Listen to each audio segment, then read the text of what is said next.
Asa na kaya yung pusa namin? Dito lang yung kanina eh. Parcel ni Mami. Uy, pumasok sa butas ng plastic. Handa! Uy, labas na yan. Hindi ka makahinga dyan, be. Uy, Huwag mo daw siya Tagawa mo yan. maglalagyan. Uy. Papadala ko pa yan doon. baka maitapong ka sa basurahan. Ay, labas na dyan, be. Nay, nay! Uy, labas ka dyan, dali. Baka maitapong ka ni mami mo. Nahulog nga rin si Keiki kahapon doon sa isang ganyan. Baka maisama ka sa pagtapon dyan. Bahala ka, di ka mapansin, oh. Pag nangolekta rin yung basura, ilabas ko yan. Kaya nga, ganda-ganda pa naman yun eh. Baka maitapon sa basura eh. Okay, panda.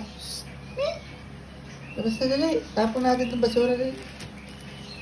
Yun o. Ang ginagawa mo kasi dyan. Hilig nila maglaro sa ganyan talaga. Panda, ang gundo-gundo yun eh. Gusto na ba yung pasalubong ni Dad na mga inasal? Ang ganda niya. Serious face yan. Pandoy. Pandoy.